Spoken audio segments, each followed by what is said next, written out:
On there, okay. We can go ahead and call into motion.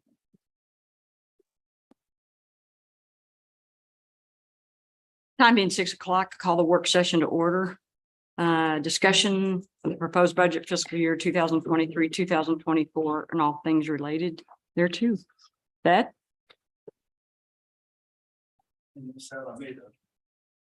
Mayor and I met and Shane, we discussed the way the budget was presented in the packet.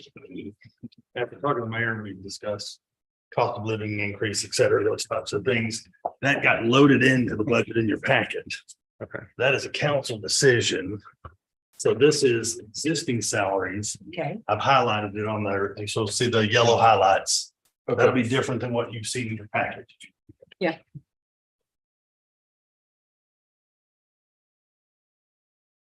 So again, if you start. It's not playing. Why isn't it playing?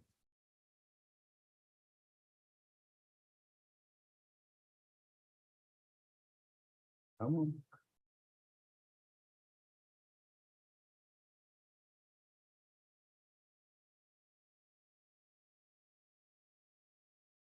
Right in there. There we go. Okay. There we go. All right, this is what I just handed out. If you look at, if you have any questions about the 2023 adopted budget, and what the proposed looks like. If y'all recall, for those of y'all who were here, we were showing a very large fund balance, basically, at the beginning of last budget year. Council at that time. Sorry, I'm not. Not sure. Decided to move $1 million into a street improvement front fund that again is council designated, is not restricted like the street maintenance tax is. So again, that's why you're not seeing that proposed for this year. That money is still sitting there in that account. And the transfer to the reserve fund, we were looking at doing, I think it was 90 days last time for the entire budget. We still have that 600,000 over there plus the interest it is earned. You'll see that on another tab. So I think we have about 619,000 in the reserve fund. We're showing 362 in the fund balance right now. We haven't run our adjustments yet. That's likely to be higher than the 362 you're seeing because our revenues has been so high this year. Do y'all want to see it up there or can y'all follow here? Disconnect the computer, plug it back in. So restart the HDMI, but we can probably.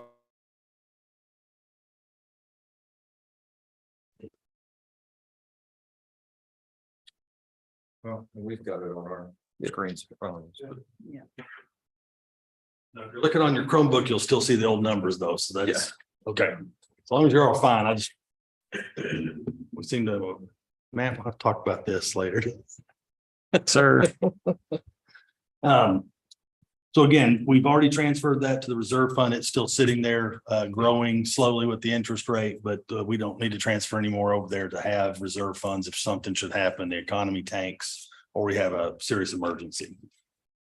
So we started our revenues. We got our numbers from the county, so we're looking at about 100,000 more at the existing tax rate will be generated in property taxes.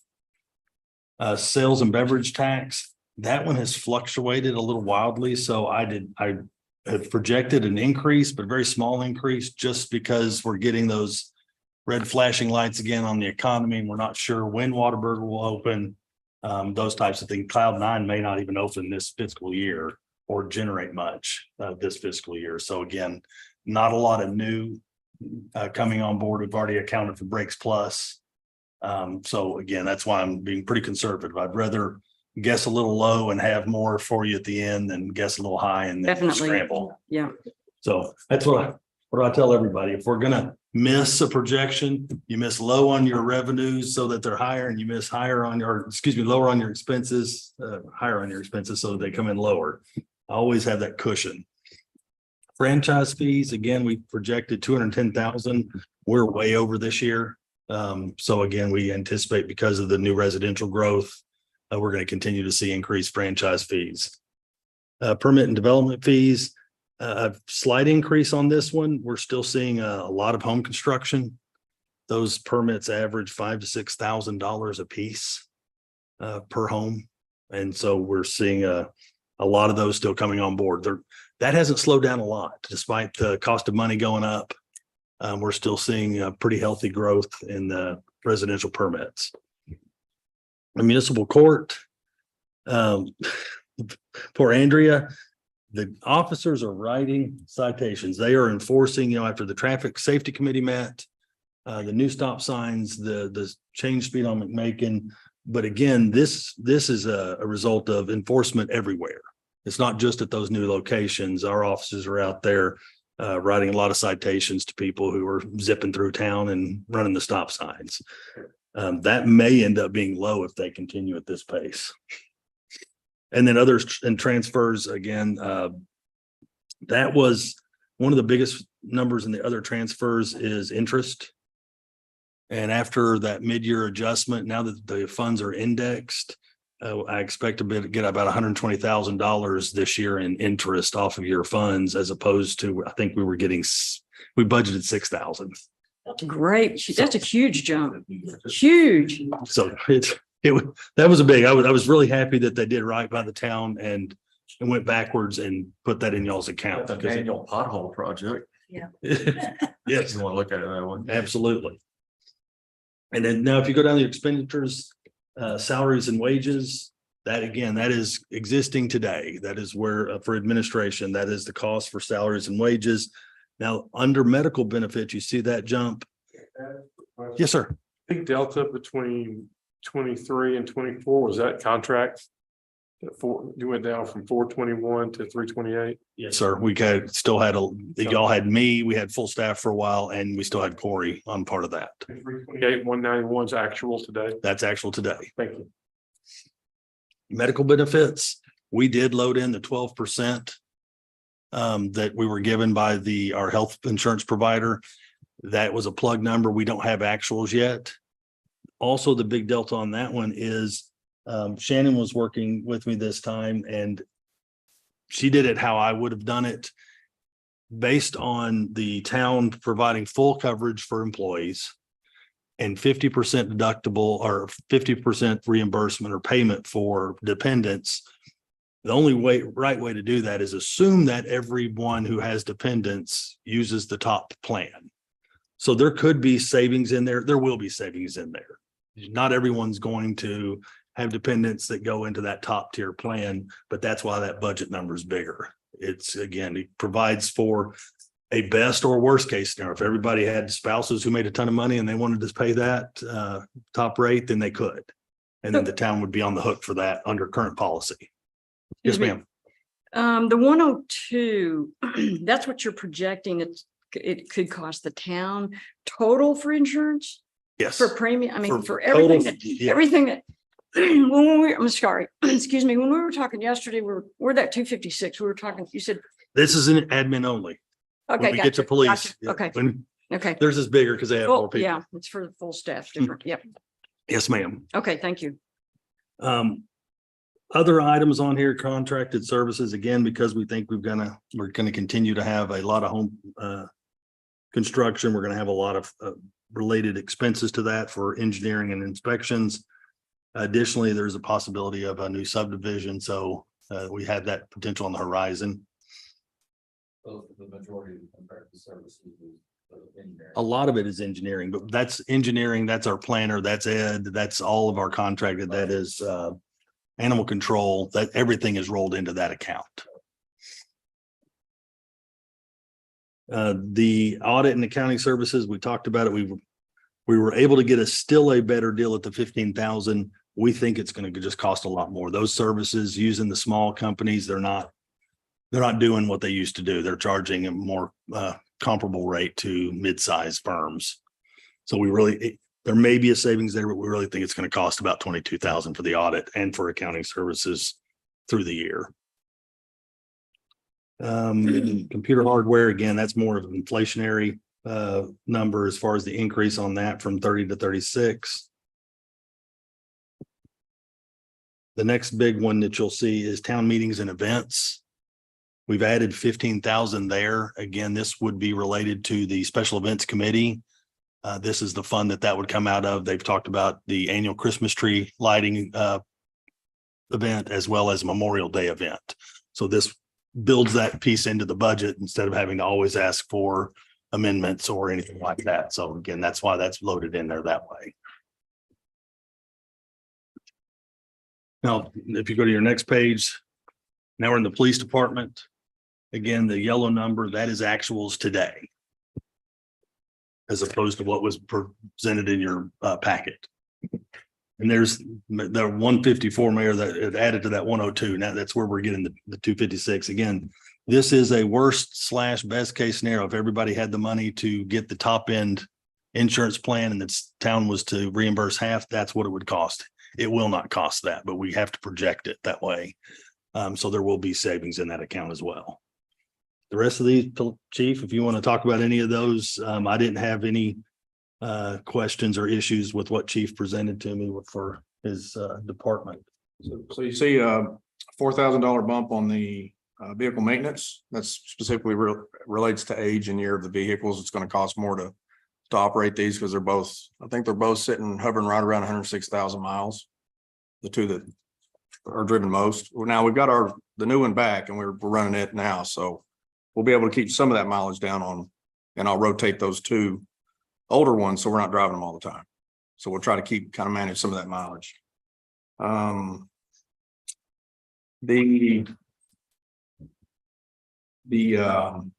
There's another jump there from 20 to 25, I believe. Where'd that go? Should be 5145.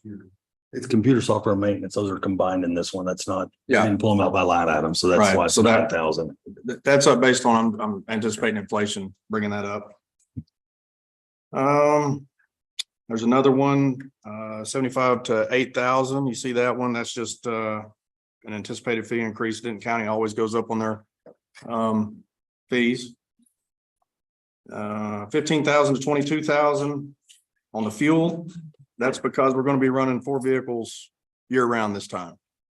And that should take care of that as far as, because we didn't have all 4 vehicles running this last budget cycle. So based off of what we've been spending, I kind of projected out that to be somewhere around there.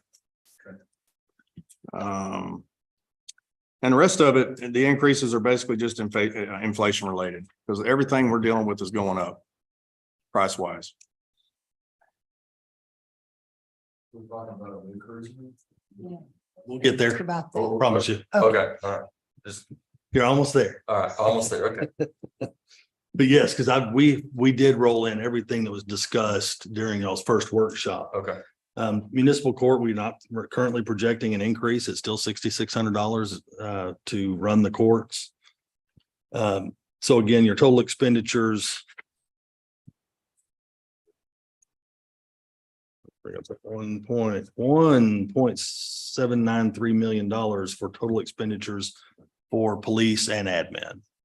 All in with, again, there was one, I'm sorry, I skipped one on your first page group. That was the other part of contracted services. The tree trimming program is in there.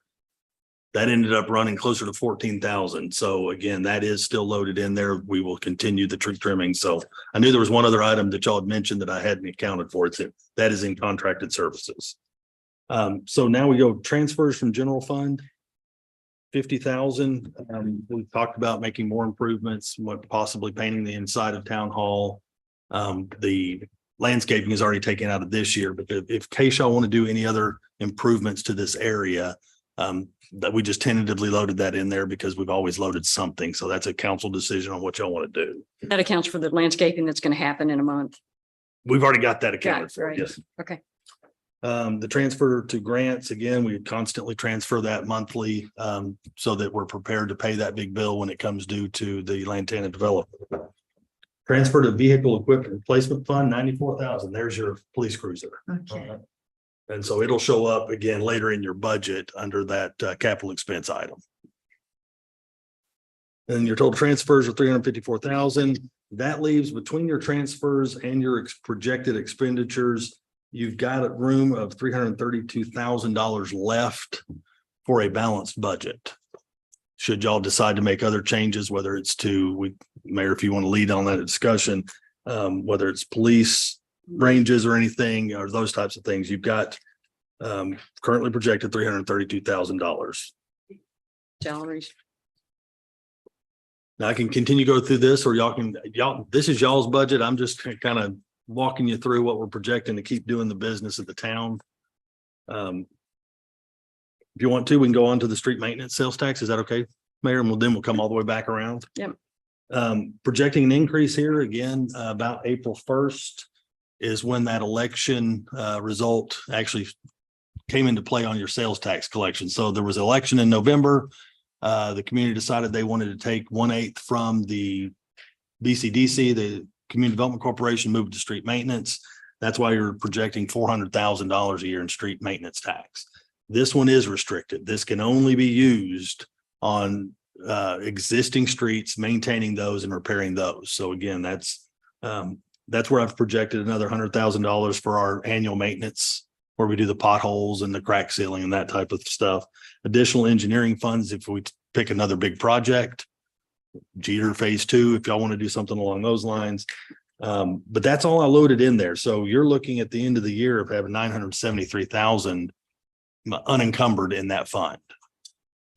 And again, that is restricted. So we would like to spend your street money out of there first. If you go to Fund 310, the next page, that's where that $1 million is. It's still sitting there. So we haven't had to use that yet. We've used the street maintenance tax. We would use this last because it's the most flexible fund you have. If you had another emergency or anything, y'all can redesignate this. So we'd always spend street maintenance tax when it's allowed to be spent on a project, and then we would go to this as necessary. The next page is the reserve fund. Again, that $616,000 is just sitting there in case y'all have an emergency. There's the Lantana grant. Again, that's Fund 180. That's still your money until we write the check. So it still earns interest and it still sits there available. But again, designated. So if you spend it out of it, you'd have to come up with it somewhere else. Building maintenance fund. That's where we brought in the $50,000. You saw the transfer out of that first category, out of your general fund. Again, I put down 25,000. This is for y'all discussion, because I know we've talked about, again, interior painting, other improvements to the building. Parking needs to be restriped, et cetera. So that's just kind of a load in number for y'all to discuss. Vehicle computer fund. This one's weird, and Shannon and I are going to work on it. It's really not the vehicle it's vehicle and computer fund, if you will, for replacements. We have no intention of spending $94,000 on new computers. That is where your new cruiser would come from. So again, this is a capital fund, and that's why we've got it loaded in there. We've loaded that other line item. We just need to recall it something else to be more specific. Tax note fund, that will be paid off this year, this coming fiscal year. So again, that fund will go out to zero once that's done, and we can decide, as y'all can decide as a council, whether you want to do anything. If interest rates stay where they are, I think we ought to ride on cash for a while, but that's just that's just my thought, because the cost of money is so high right now. But the money is already in this fund, ready for that last note payment. Court security fund restricted. Again, these are those ones we talked about last year that are very small, very restricted on what we can do with them. We want to add some cameras to the building, some monitoring actually, because we'd like to be able to see it on our side as well. The police already have that ability. They can see all the cameras throughout the facility. We'd like to be able to see the same thing on our side. Technology fund, again, that's just courts hardware and software. It's really getting used a lot lately. Andrea's doing a fantastic job. I rarely have I seen somebody who can deliver the kind of news she does with a smile, and people end up smiling after they pay their ticket. It's really weird. She's really that good. Court truancy fund, again, that's one we never have expenditures out because we don't have the setup for it. And I did include in here, y'all see these separately, but because we've already had those approved by the boards, but not council, I did include the Community Development Corporation and Control Prevention District. Those are completely separate accounts. But it is, again, as part of your annual budget, y'all typically, I'd like y'all to see those as well, what's being spent. Do y'all have any questions for me before y'all get into giving direction?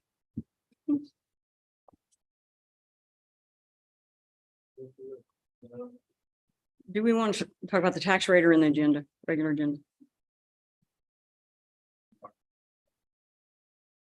So our initial projection showed that holding the tax rate at the existing level was going to potentially throw us into a petition situation for an election. It's in the updated one is in your packet on top of your desk. It's actually on top of the desk. So if you look down. Yeah, you had it out there. It's the one before the last. It's got the little strikeouts on it. That's it. So what you had in your packet, we showed, again, these were our numbers. Well, I'm not gonna talk to the mayor afterwards. That's all right. I've seen it. Thank you. I got it. Thank you.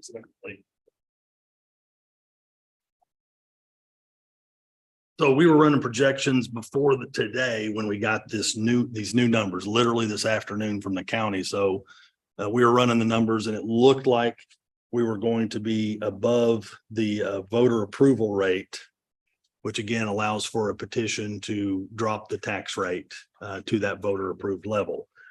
Once the new numbers came in from the county, if you maintain the 17.3646 tax rate per 100, there is no election, there's no petition. You're under that voter approval rate by about a penny.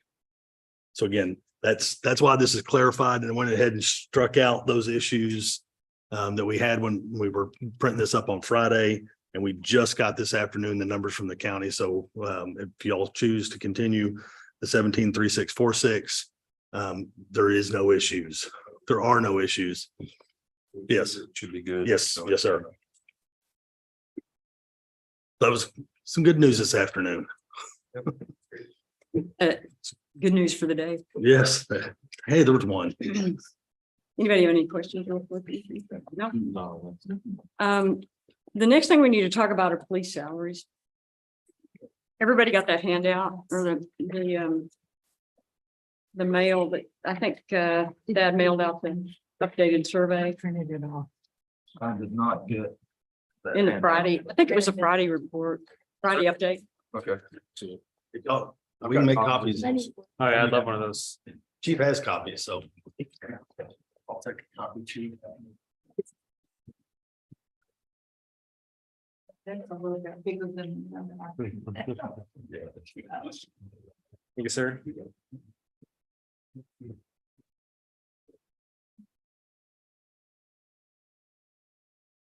Basically, the chief did an average. He took out the top three, Louisville, Flower Mound, and Roanoke, since we're not really competitive with those cities. And you can see the average there at the bottom. Starting hourly max.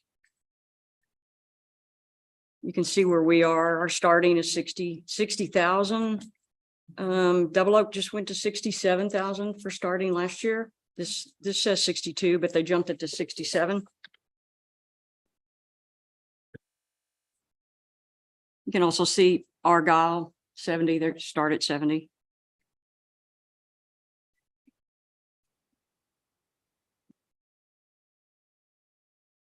So I think the bottom line is we're going to have to be competitive. Chief, do you want to say anything or jump in or? Yeah, you can kind of see, first of all, do you have any questions about where those fall? And that's roughly 19 agencies that we surveyed. Not saying that we would stand a chance to lose people to all those agencies, but we could, based on salaries. I don't know when this back and forth with these salaries are going to stop, but at some point they need to, but this is what we're faced with right now. So, we did have some conversations about it, about where we might start and where we might top out at. I think, based on kind of what we're looking at here, I think 68 to 80 is a fair market suggestion Range. range. Simply because that's what we're losing. We'll be losing people too. Not saying that they would be making 80,000, but that would, it gives them something to reach for to keep them here. Basically, certainly wouldn't be starting people at 80,000. But it would give them kind of an incentive to say, hey, you know what, I might want to stick around here because this is what I get to look forward to. You know, as long as we're doing the work we're supposed to be doing.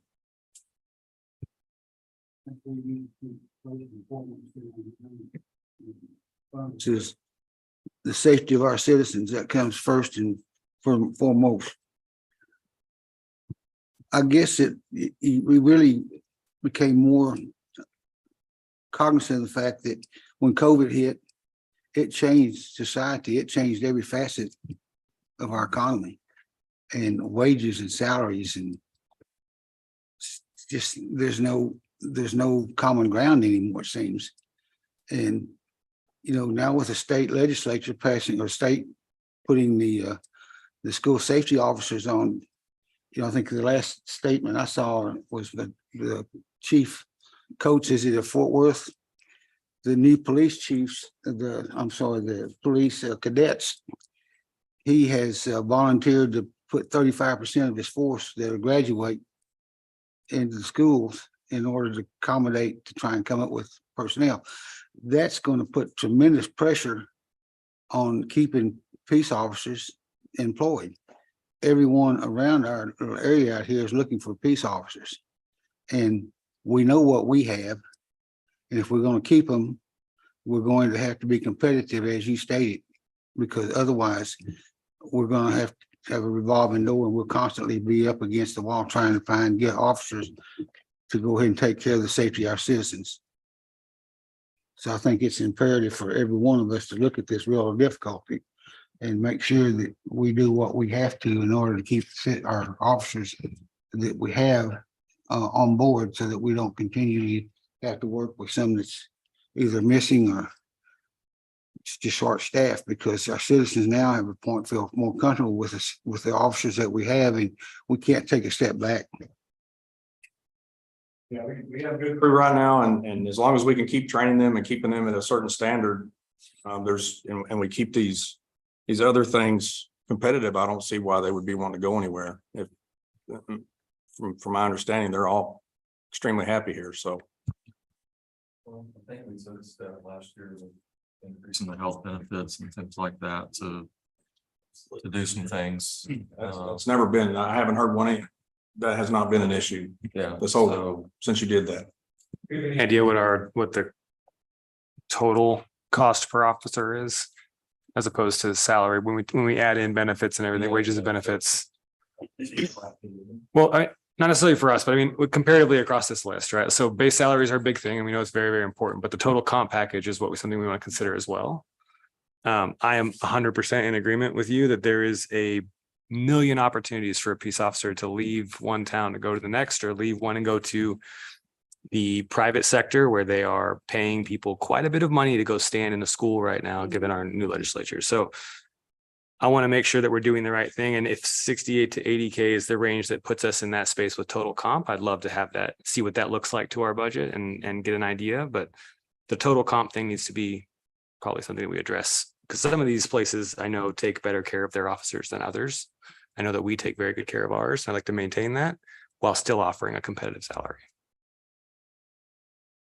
And I think we have to take into consideration the experience that our officers have. We, for the safety of our constituents here in Bartonville, and everybody seems to be happy with our police officers. And we don't want to have to lose them and then get new ones, because the academies are having so much trouble recruiting, and then, we do value experience. So I think we need And the to relationship, compensate it. right? And Yeah, the relationship that our officers are Yes. forming in this town means something to this town. Right. That's I agree with that, Margie, and also the continuity. We see what the disruption, because then you don't have coverage and things. If your chief spent most of last year trying to hire people, and it's distracting. It's a lot of work to go do that. So I think the Expensive. continuity is better. And if we keep them and train them and invest in them, and quite frankly, if you lose one and have to go hire somebody off the street, you're gonna have to pay for them anyway. And in training. And then Yeah, you're train 'em up. competing with the salaries from the other Right. equipment. You may lose revenue somewhere. So do you want more information before we move on this or no? Not necessarily. Okay. I would like to see it at the end when we kind of get through here, what we're comparing our total comp to the rest of the market, but I'd be willing to move up to that if Okay. necessary. Clarification, curious about, so if we move if the council approves a range like that, and we move, say, our lowest currently paid officer to that bottom range, would you want to move all officers equally? Meaning if it's 4165 to move the lowest paid current officer we have up, I'll end up with compression if we don't move everyone 4165. If you see my point. So again, it's the people who've maybe been giving it a little extra, just a thought. Again, that's a council decision, but we will have some compression and some people who've been here just a little bit longer.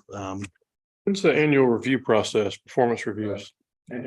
We've been doing it on their annual hire date. We haven't had them long enough to get on a October or a true annual. Not to get too process. far afield, but is that something we should consider to harmonize that with our fiscal year end?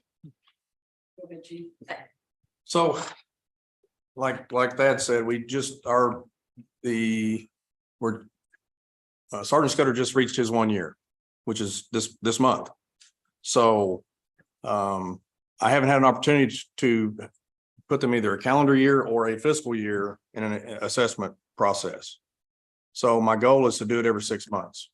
So it's not a shock to them if they're not performing and they don't know, because it's based on a percentage scale based on their performance. So they may not get the full next step because it just depends on some things that have happened throughout that year. So right now we did it on their anniversary month. So Yes, that would make it a lot easier for budgeting process and everything else, but To me, that's two separate things. The budgeting for the maximum worst case amount, most highest case amount is one thing. Then what they actually earn and are awarded is based on their performance, right? That's what Chief said. Yeah. So do it on their anniversary? Is that what y'all are saying rather than, we can do it either way. is that what you're saying, Jim? I would say you do it all at one time if you could. I mean, Okay. I know some of them are too new. That's what I would do. Establish a date, and this is the month that we're gonna review all of our employees Right. and knock it all out, And do it at one time. do it at one time. It benefits the Certainly. budget, It- right? It benefits budgeting process when we can look at what that will look like yes. as opposed to where it hits sporadically across the year. It's more beneficial for the organization probably to Oh, be yes, a yes, it is. fiscal. And if somebody's less time in seat, then it'd be a pro rata share. That's right. Right, right. That's right. That's how you handle it. And there's lots of different ways to get through that review process quarterly, but every 6 months, whatever, to get to that final review that has an impact based on their annual performance as opposed to, based on on the calendar year performance. We used to do semi-annual and annual.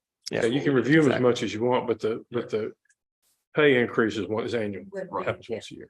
I would prefer to align it with the budget personally. Yeah. But where we, due to us wiping the whole police department out and then starting over, hiring everybody new, like one of them typically would have been here almost like, say, the first hire could have possibly been here a whole year and a half before he got an assessment.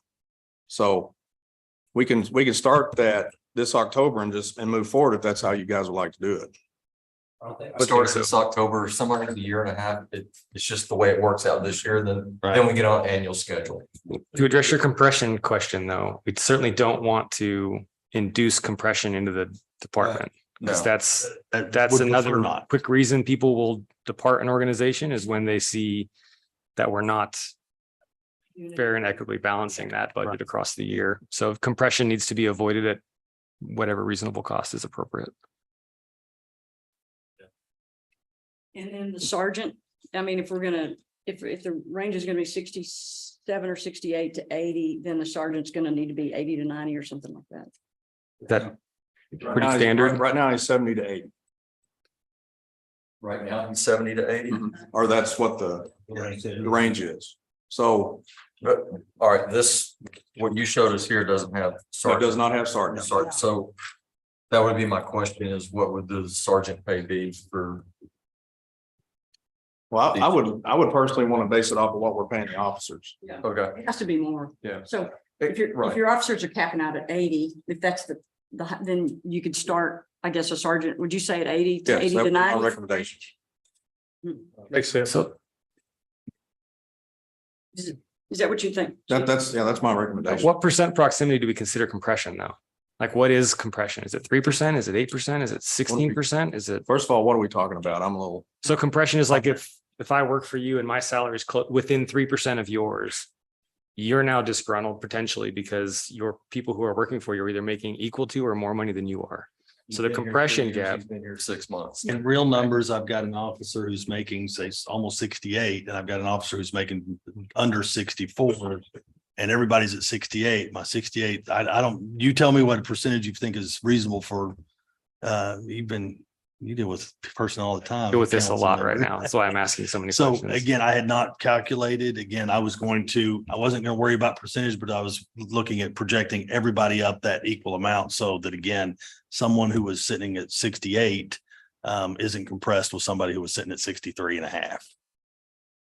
Because that's a disincentive. If you figure that amount as your, enough. If that, my low one is going here, if everybody moved Because now that, somebody's making 80. that would, I and think then that some will would- get it, some won't. right. Yeah, because then you have. It's a small group, so Yep. should be able to. It won't be. I think that'll be fine. It won't be budget busting at all if we moved it, if I project it that way, where the bottom one moves to 68 and then everybody moves up that exact same number, not necessarily percentage. because I think right now we budgeted last year for everybody for 70,000 for the officers. So we still won't touch that with the majority of them. If we take the majority of them up, minus the one that he's talking about. That might be the only increase you would see from this last budget cycle to this next one. Would be in that one, the one that's already at what he was talking about. Question to the sergeant is the one I want to be the most diligent about to make sure we're not moving somebody the appropriate amount of dollars to keep everybody fair. Right. And then putting compression on the sergeant role where he's now within proximity of one of his reports. Right. About 22,000 is my best guess right now on avoiding compression with the officers. Add another 5 or so to keep from being compression. And that would actually move that officer, the sergeant up to the bottom number. I've already worked those numbers. So you're looking at about 27,000 impact. So in terms of salary range, If you did 68 to 80 for the officers, that again, that's about a $22,000 impact on the budget. If you did 80 to 90 and moved the sergeant to that bottom, you're adding another 6. That's something we're going to put into 24 and make the adjustment with the review cycle taking place in October? Or is that something we want to do now? Council direction. Well, if we did it now, we'd have to do budget adjustments and all Right. that. I'm just Yeah, making sure that we're all. Yeah, October. Yeah. No, that's the October. point. October 1. Okay. So again, that's a draft and that is working it on my phone calculator. I'm usually fairly close, but those numbers will make sure we have good. okay, is there anything else on the? What was all I had? Before we leave the budget workshop, the next 2 meetings, the September 5th and the September 19th meeting. Those are special meetings, and then also the tax budget. So we need to make sure that we have at least council members plus the mayor in attendance. And right now, we have Councilmember Roberts out on the 19th. So everybody else would have to be here. Is everybody else available for the 19th? And then September 5th, is everybody here? I mean, it's the day after holiday. Okay, just wanted to make sure we had our quorum. That's everything. That's all I have, Mayor. Thank you much. Any other questions, comments, suggestions? Got the. Thank you. Okay. Great work. I'm going to adjourn the work session. We'll take about a 5-minute break and then we'll start the regular session at 6:45. So time being 6:39, work session's adjourned.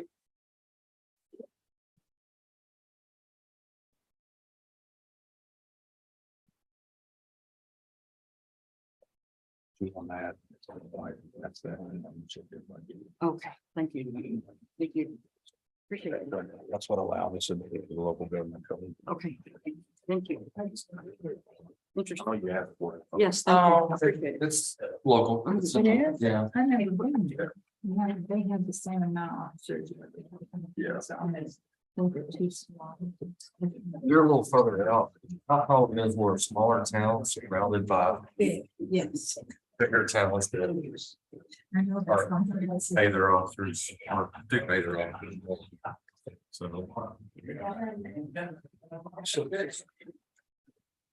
When you look at the impression again.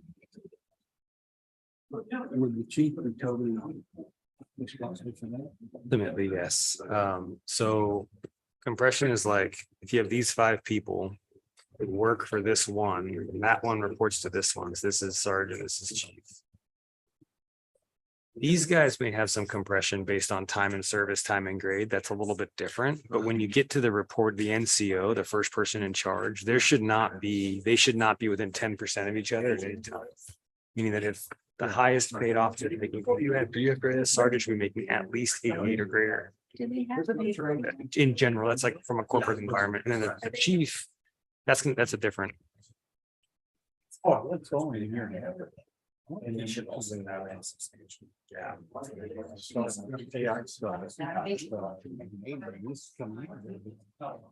Yeah, that's why I asked about what that, how do we want that? Part of second. Well.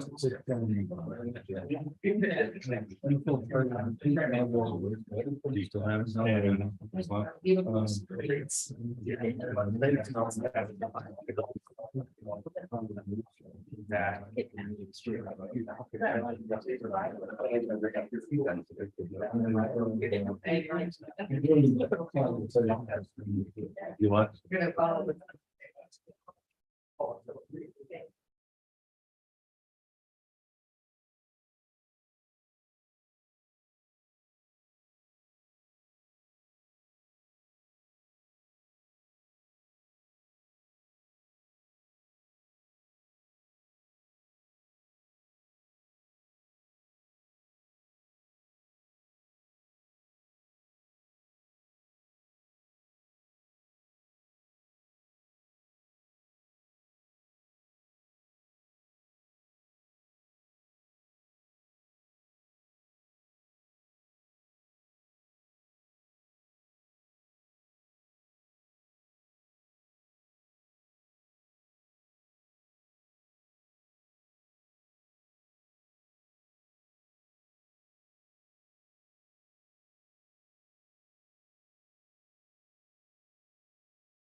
of the United States of America and to the republic for which it stands, one nation, under God, indivisible, with liberty and justice for all.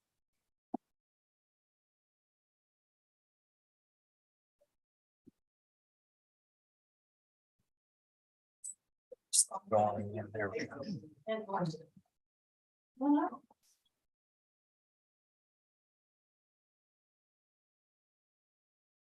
Thanks for coming.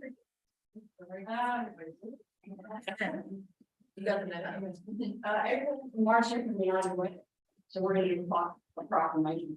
Whereas United Way for the town celebrates 7 years of the impact of prosperity in county in 2023.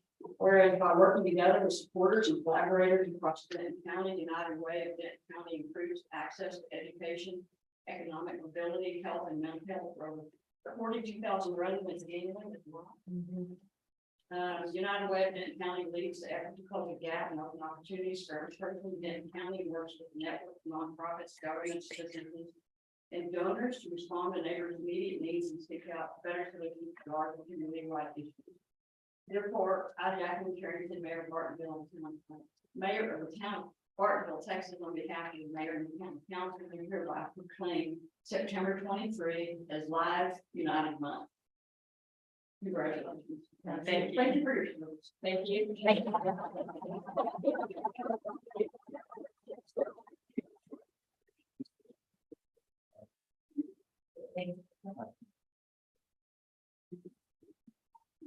Emery.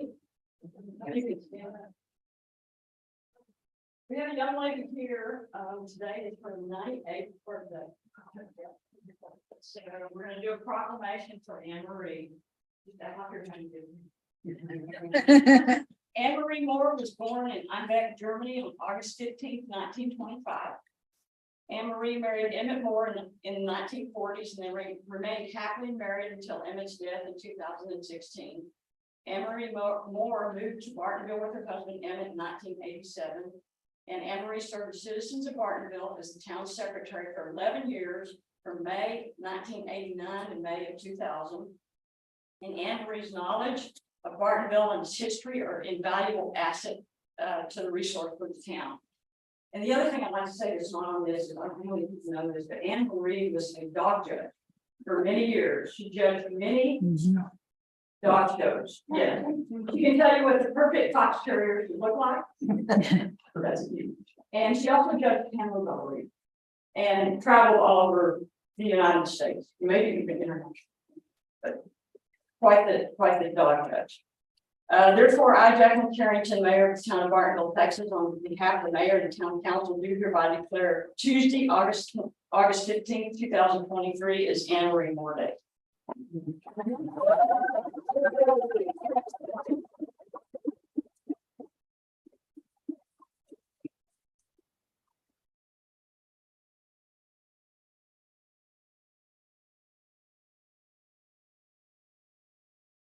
Thank you.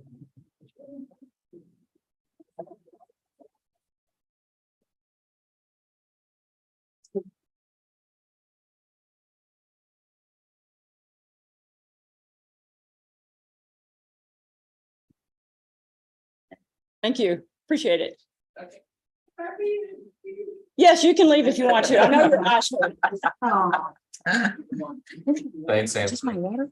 Thank you. Thank you. Take mine away from me. Public, thank you. Appreciate it. Thanks for coming.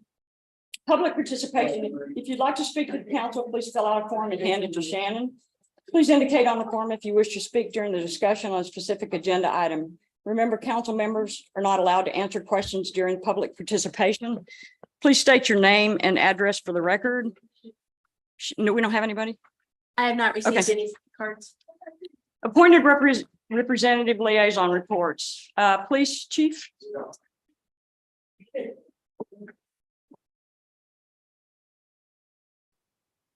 Mayor, council, staff, the graph, I believe the little packet there is in your, they're reviewing. That to be for the month of July. Self-initiated, total for 533, You know what those are, vacation lodging, stuff, control, things of that nature. Of those traffic stops, 197 in the month of July, and of those 197, 20 of those are bicycles. Calls for service, which would generate some sort of report, 119, and then we had 7 fire and related calls. We got other work down and I'm sorry. The alarms, is that commercial or primarily residential or combination? A little bit of both. It doesn't break it down, but we have some town center area, and then of course alarms and residential. Any other questions on any of those graphs?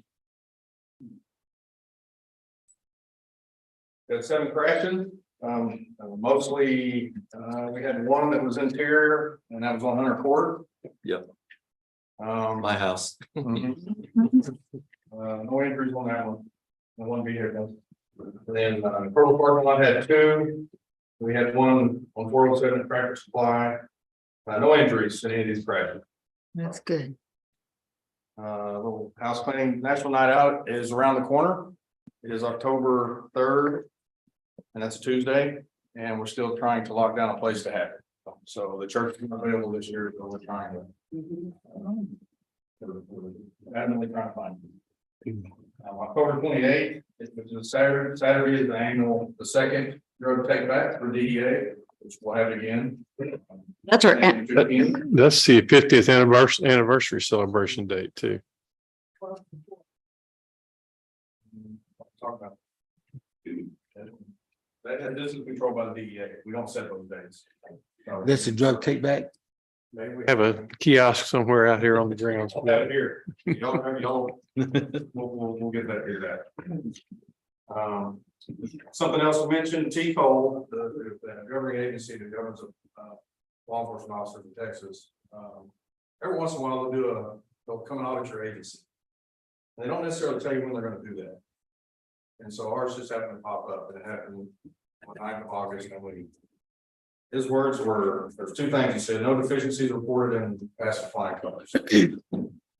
That's been done, and last time I saw him was the week after I took over as chief. So they continue to spread those things. It's good. So, any questions on any of that? no. That's it. Chief Vaughn's here from the ESD to give us, thank you, Chief. I appreciate it. Chief Dow, thank you. Chief Vaughn's up next. Evening, Mayor, Council, thank y'all for letting me be here. And just first want to start off by saying, thanks to all the community support we've received over the past several months. We've received grants from each of the communities we serve.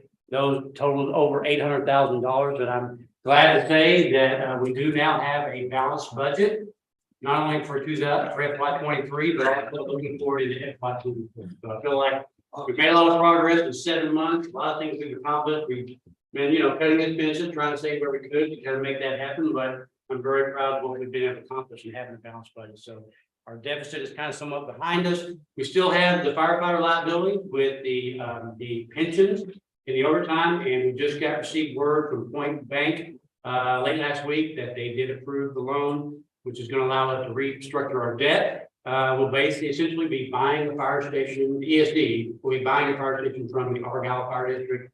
They will use those proceeds to pay the firefighters back. So we're looking to pay back all of that and hopefully have all this behind us before the end of the year. So that's kind of our goal, is to get this behind us so we can start looking at the future, dealing with future challenges and growth and all the demands that we're seeing across our district. So I'm very proud of that. So it's a big thing. Talking about the future, on August 8th, the Denton County Commissioners Court met. They had a public hearing, and they unanimously approved put the creation the emergency services number 2 on the ballot. So it will be on the November ballot.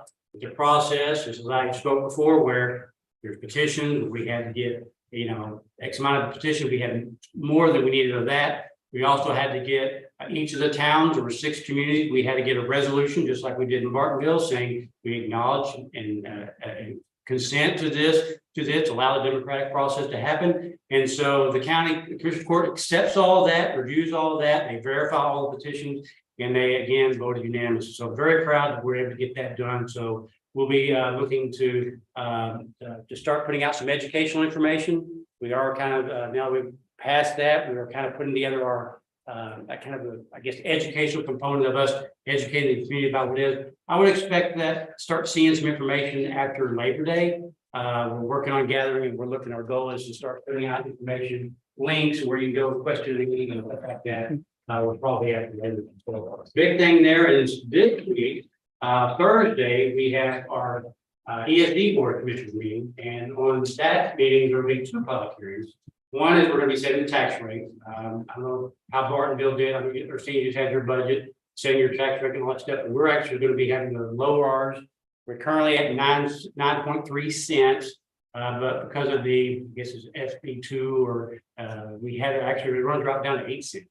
So we're actually going to go from 9.3 cents to 8.031 cents. So we're still making, I think, about 400 more thousand we did last year, but we are definitely with all the growth, it kind of pushed our rate down. So so that's on the agenda for Thursday. There will be a public hearing on that. But the other thing that's a public hearing that day will be the board will be putting on the ballot or voting on putting on the ballot the annexation of Lantana into the ESD district. So the way the statute reads, for creating an ESD, the county commission court has to do that.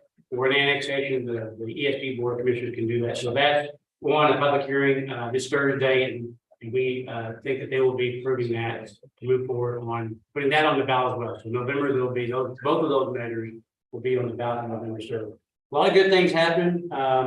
As far as the month of July, we had a very busy month. We had I think we had 305 calls, which was our busiest month of the year, which coincidentally last month was our previous busiest month of the year. So we continue to see some number, but when we get over 300, that kind of like, wow, we're already over 300 calls.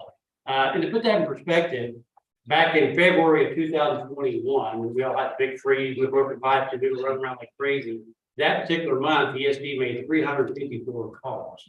But here we are in July, and we're making 305. So it's kind of, I'm not saying it's become the new norm, but you can see that there's definitely growth there. Just the area is booming, and you're just going to continue to see that as the density and population continues. So it's just some of the challenges we face, and that's part of us trying to put together a sustainable future, how we're going to meet those challenges. So that's a lot of good things are happening there. We have seen some grass fires, more so units. I would just say make sure to adhere to the burn bans across the county. It is a problem, particularly out west. We've made several calls, and it's mutual aid out there. So it is something we deal with every day. So hopefully we're going to start getting some cooler months in the next month. Maybe a little bit of rain would be nice, but if we can get that, maybe we'll get through this summer. Other events for the July, we had a busy public outreach. July, obviously, 4th of July is a big deal. We had about 5 or 6 parades and events across the district. So we managed that well, but we also had a really neat opportunity on July 29th, where we had at the Argyle High School, we had the community safety and security meeting, which was, we had an outside local resident of North Lake. He's a big wig and worked for the FBI and does a lot of homeland security stuff on one of their committees. And he talked about, working together as a community. And so it was really neat. It was a lot of good information. I think I wish it had been a little bit longer, because then you don't really just kind of hit the top surface of the information.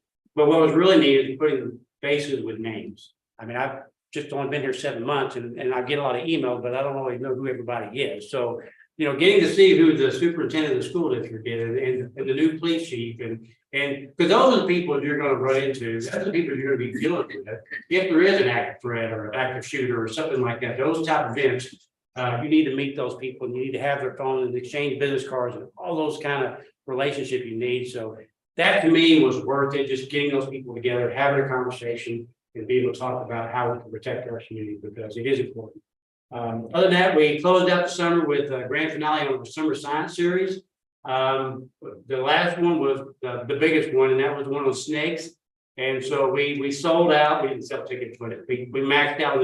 We had 300, and we had 300 people within like a week. So we had to turn people away. But it was a big hit. I don't know why. I don't really care for them, but I get the kids, and they just want to get me. Obviously, living in this area, we have copperhead snakes, but it's definitely a big thing. So we're glad to do that, and especially as a kid to get ready to go back to school. So with that, that's all I've got. I'll take any questions you have. You Question? mentioned the deficit in the budget about having that behind you or having it. You can see where in the future where that's gonna kind of close the gap there. Once this is all said and done, will all the firefighters, will they all be made whole with their retirement? Yes, that's the plan. We've got, we selling the station for $3.5 million. We do owe about 750. We think it'll be enough. We wanted to make sure we had enough money to make sure we get paid. We have done the audits. So we'll back up a little bit. So in the beginning, when we were charged with making sure we figured out what's going on, and we set aside funds to do 2 separate audits. One is a more short term, that is identifying how much is missing.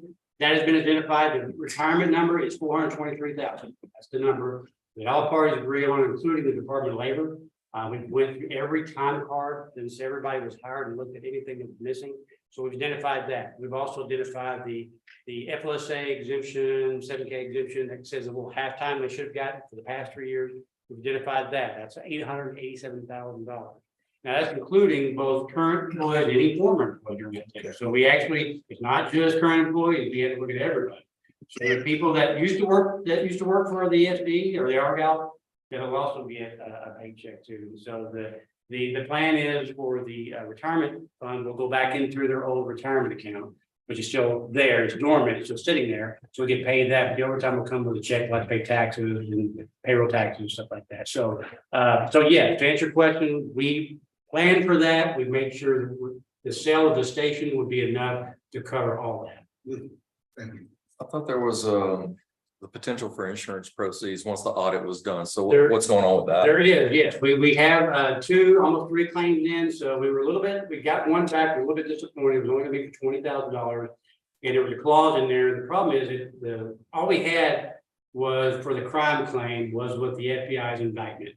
And so that the indictment specifically reads, is from 2018 to 2021. And at that time, the insurance policy was not merged. Currently today, the insurance policy covers both entities. Then it was separate.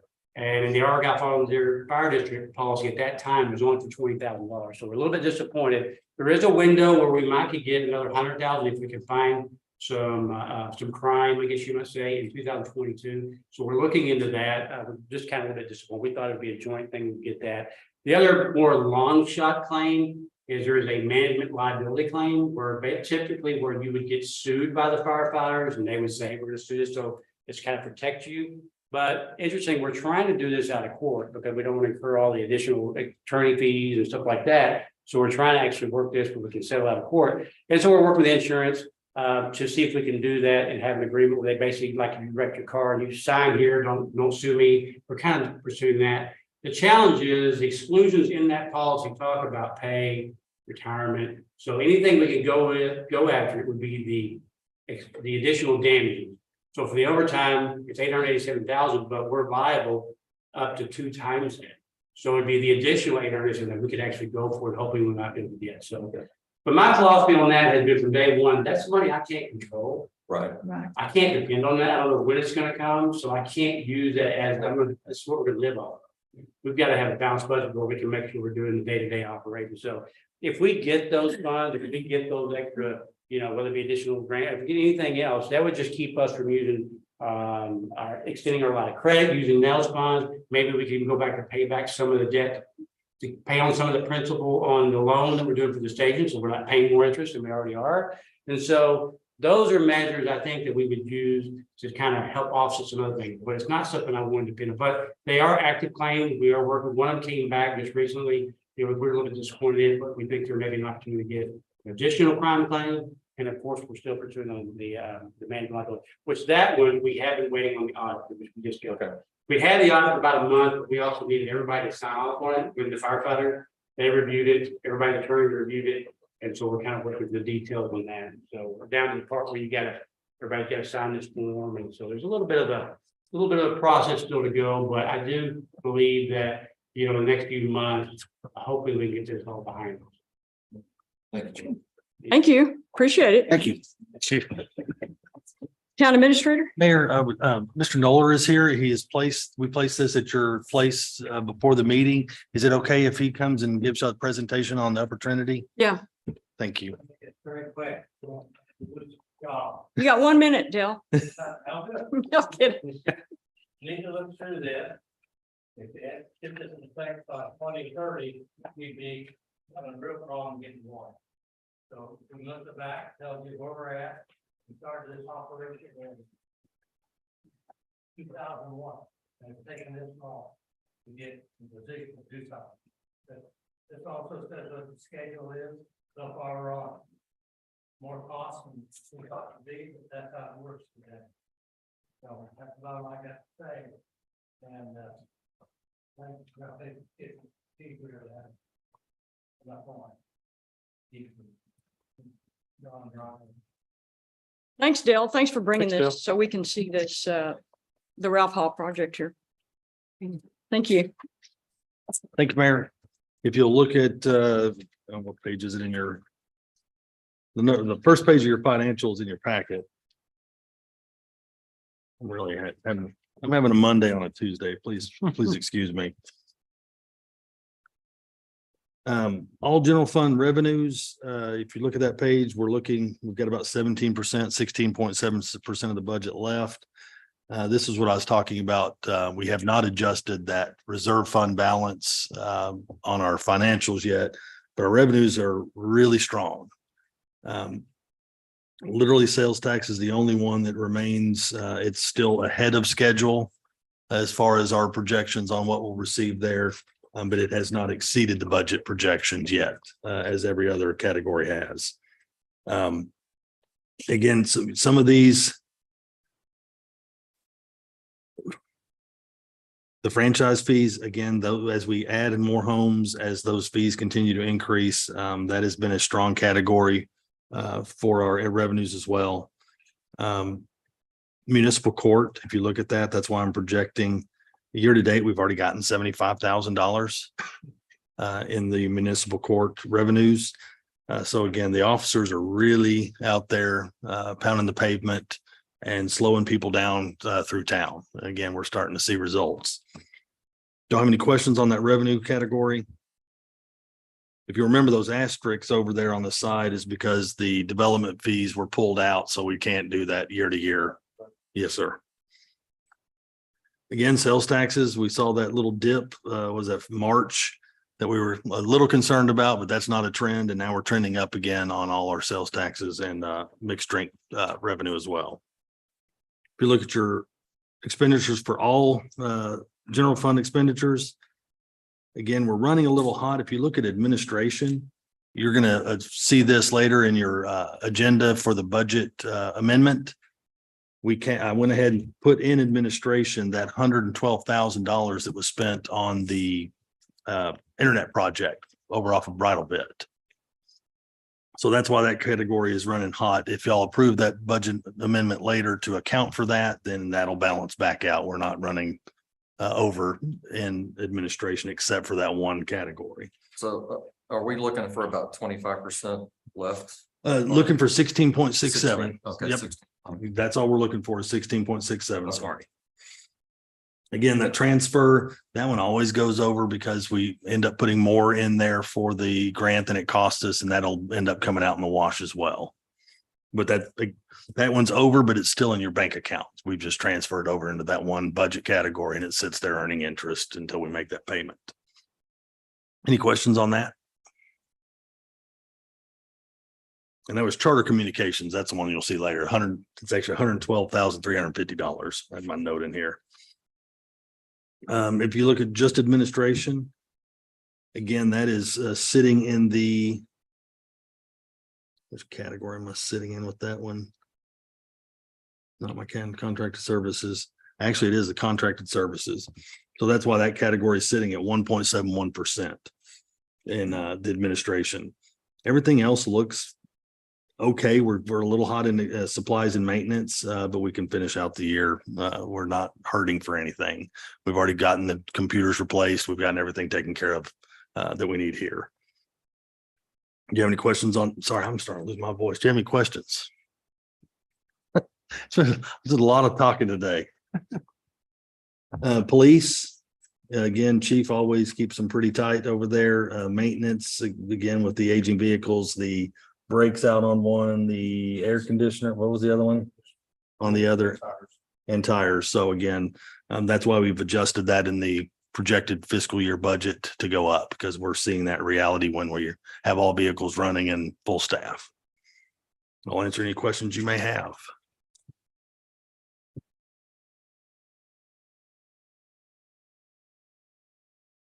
Again, revenues are strong, and we always pinch pennies till they scream before we spend them. Questions? No questions? Thank y'all very much. Thank you. H, consent agenda. This agenda consists of non-controversial housekeeping items required by law. Items may be approved with a single motion. Items may be removed from the consent agenda by any council member by making such a request prior to the motion and vote on the consent agenda. Number one, consider approval of the July 25, 2023 workshop and special meeting minutes. Do I have a motion?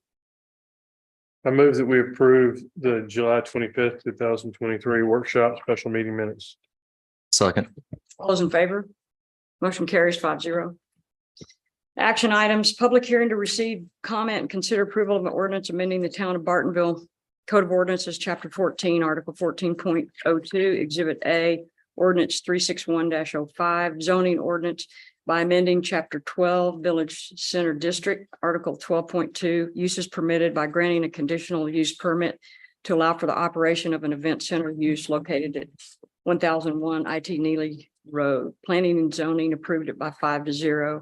This is a change of a site plan. The CUP was issued for the event center back in a year ago or whenever it was, something like that. So he's changing the site plan to add a chapel, I believe. Okay. Yeah. Thank you, Mayor. Well, the mayor's already really pointed out it's a minor change technically. It does add a chapel, parking. I'll let Doug, when he get to the questions, answer that. They've actually gotten approval to park under the power lines, so they're going to still far exceed any required parking spaces, and this will help alleviate some of the parking at Marty B's restaurant as well. One thing about this is for the CUP only. The site plan as presented does not meet all of the standards yet, so you will still see a site plan come forward at a future date. This is for the CUP only. P&Z did also recommend keeping those 8 items that were listed in the previous CUP related to security and the peace officers on site. I'll answer any questions you may have, but I know that Doug is here, and You said that with the addition of the parking under the power lines, that wouldn't create any parking issues there by adding the chapel. We'd still have sufficient parking. it was over parked before, and it will remain over parked because Okay. adding the chapel and adding that parking under the power lines really helped a lot. Any questions for Doug regarding the? I've got a couple slides. Okay, sure. Good evening. Thank you, Mayor. So my name is Doug Collins with Adams, 201 Cookview Drive, Roanoke. There's a site, if you're all familiar with it. He's got it. There you go. It is impacted by the overhead power line and the floodplain. The property itself is over 14.7 acres, but we're only developing 5.5 acres of it. It's really a piece of it, right? This was the old site plan. It did have that parking to the right that was gravel that was going to be for Marty's employees. It had a main building and outdoor space, parking, and a chapel. Marty got this approved back in September 20th, 22. Then went to talk to people about operating these. And it was decided that what we really needed to do was add a chapel. And so you didn't have to have a space set up for the ceremony and then shoo everybody out and then have to turn it over for eating, right? And so it hasn't increased the capacity of what's going to be on the site at all. It really is operational. We got this chapel that's highlighted there. That's one of the changes. Another change is Thad mentioned is we do now have parking underneath the power line. That will be gravel, because of the requirements of utility company. And again, there's more parking here, for Marty's employees than really will be used for the facility. The other thing that happened is we started looking at this on the right-hand side, the southeast corner, that was a floodplain, encroached a little bit into the property. So we've taken that off, so we're not developing, touching the floodplain. Also, we found out that there were trees on the property, and we designed around the trees. There were 67 trees, and we've kept 43 of them. And we've lost parking because of that, but we tried to preserve the existing trees out there. The other thing we did is in the right-hand corner is Marty named it. Now it's got a name. So I think the changes were all to make this a better site, a better place for his customers or people who use it. It really doesn't change, increase the traffic or the noise or anything. We still have the berms outside. And so we think it's an improvement of what it was. Thad mentioned that it had to come back because previous plan was part of the ordinance. We had to change it.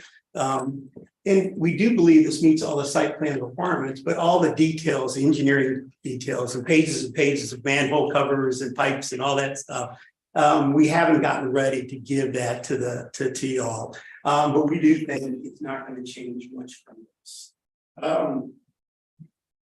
Couple more slides. This is what the elevation will look at as you come. And again, that building hasn't changed, hasn't moved at all from the original plan. And this is what the chapel's going to look like. So you'll be able to see that and drive out to it. We think it'll be a lovely experience. I'd be happy to answer any questions. Marty's here too. What's the seating capacity going to be in? 176. In the chapel. in the So chapel. on a square footage basis, what is the size of that building compared to the Its event center? size is 40 by 65. Okay. So about 2,500 square feet. All right.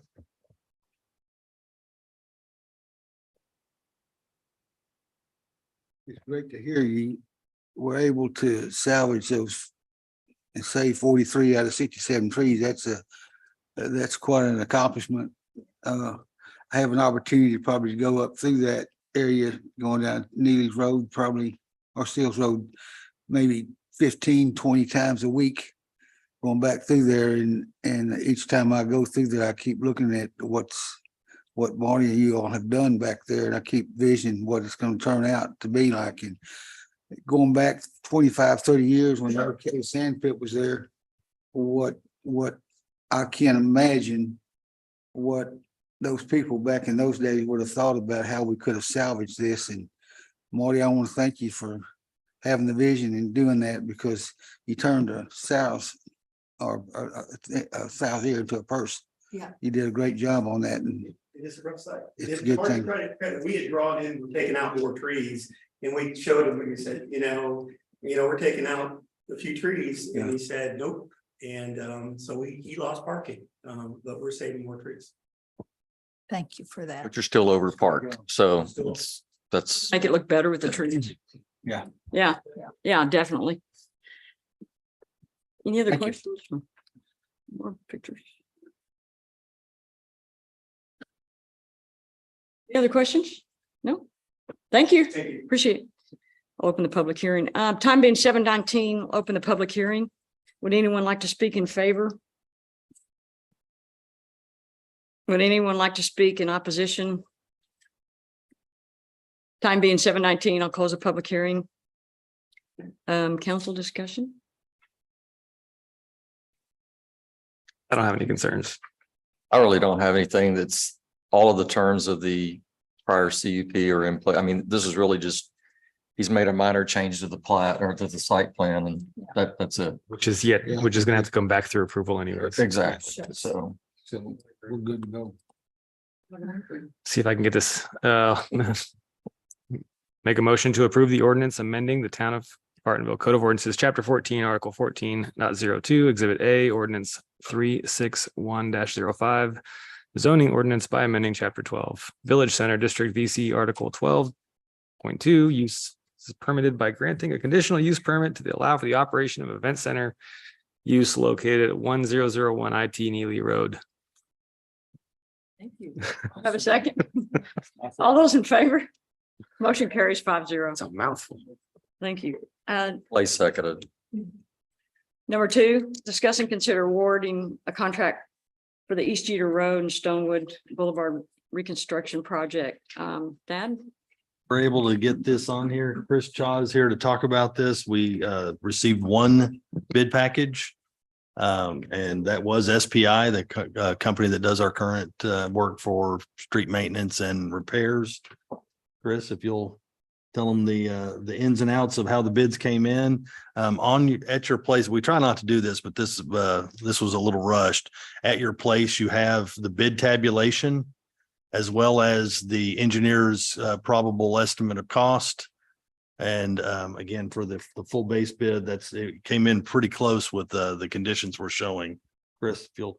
take it Right, from so on there, the base bid having the GeoGrid as the subgrade came in at $999,444. Alternative A gets rid of the GeoGrid and uses cement treatment instead.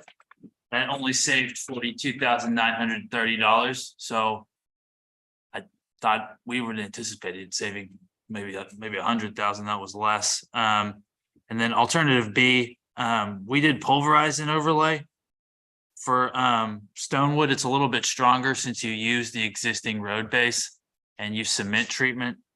But just doing a simple mill and overlay, we wanted to see, well, that's a step above a mill and overlay in terms of strength. If you just did a mill and overlay, it saves $20,282. So they're all deductive alternates. So you're either you go total base bid for $999,444, 956, 512 with cement treatment. If you wanted to do the other one, it'd be 972, 162. And then if you wanted to get rid of all of them, the lowest it would be is 929, 230. Really all of their line items came in pretty close to what we thought they would. I'd ask them maybe what they're thinking on their SWIP, and we can maybe go without the topsoil. It's kind of expensive, and just hydro mulch on top of the ground. But that in total would maybe save 80,000. So. Answer your questions. And we were surprised that the GeoGrid was not that much difference. For what we think it's going to be. Right, the extra excavations probably where the cost is. It was 65. We normally see 20. They had 60 in there. It's a little bit higher, but so 127,000, but everything else is pretty much in line. This is just my question, and these bids, they're not that far apart. So the money, it is what it is. My main question is, between these three alternatives, based on your professional experience, which of these has the potential for the longest lifespan? What? So based on what we've looked at, I think the GeoGrid is going to be your stoutest. So let's just talk about strength, right? Okay. That's probably your stoutest subgrade. So that one, in theory, is going to act more like concrete, because what it's doing with the cement treatment, as soon as it dries out, it cracks. That crack propagates through. The GeoGrid's going to kind of stretch, and even if there is kind of a void space, that aggregate will fill it in, and it should provide, similar to what rebar does, tensile strength more so than the cement. So given that you'd only be saving about 5%, I think you'd be giving up more than 5% in strength. So I would go if. I'm looking at this, doing the cement, am I going to get 8 to 10 years out of the road? A GeoGrid, am I going to get 10, 12, 15?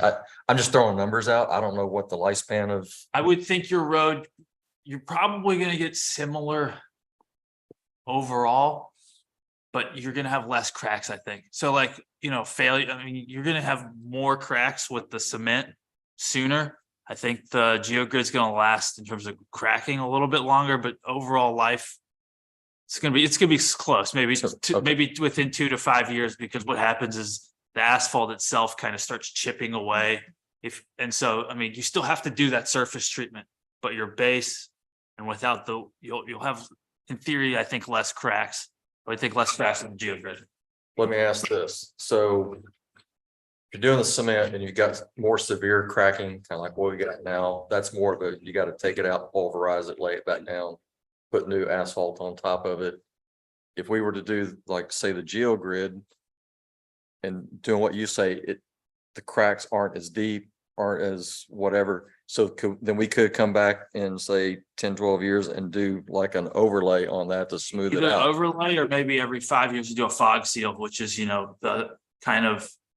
If you don't have big cracks, you can just, it's a resurfacing, very cheap, 1/4 inch emulsion on top of it. Takes the overall maintenance cost down. over the That's long what I'm term, thinking right? long term, if you come back with just a small overlay, kind of extend the life of it a little bit, reduce her. I like the savings, but if you're only gonna save 10%. Mhm. I mean, It's not that much. I'll you spend it long term. I'm with you. I mean, yes, usually if you can save any dollar, I'm willing to do it, but I'm looking at it long term. 10 years or so. I would ask them more so on the topsoil or their SWIP if they can bring that down, because those kind of seem high for what it is. $46,000 for topsoil. Right, Is that right? right. Just see if they can do it 1 inch and hide. Hydro It's more important in the summer months or spring months. In the fall months, if we're doing it this fall, the hydro mulch should take, especially if they use a fall mix. Watering it's a little bit easier, and so. And for the additional cost, this would give us a great opportunity to see a very lengthy piece of road. Really crummy piece of road too. See It's, what it's it would pretty do. bad in here. Under heavy traffic, because we don't have anything right now to really judge that. Yeah. That little strips back there on the back of West Union doesn't have near the traffic. Mm-mm. Be on the road. Mm-mm. And that will sure tell a lot for the future as to which direction we will go in, whether this we're getting a bang for the buck. Mhm. Everybody in favor of using the geogrid? Do we need a motion? Yes, Yep. Okay. not to exceed, is that? Yeah, either base bid amount not to exceed, and Then we'll try and negotiate something. we'll try to work something out to get All right, some so of those price lower. So not to exceed $999,444, All right. or just say the base bid amount. Don't exceed the base bid amount, and that should work. Hey, Chris, can I just Sure. ask a question? This is not pertaining to this particular deal, but I read an article this last week about geo products that they're mixing now, that's something new that you mix with the soil, and it's a chemical. So they have kind of different additives. There's the newer one would be Sim Lime.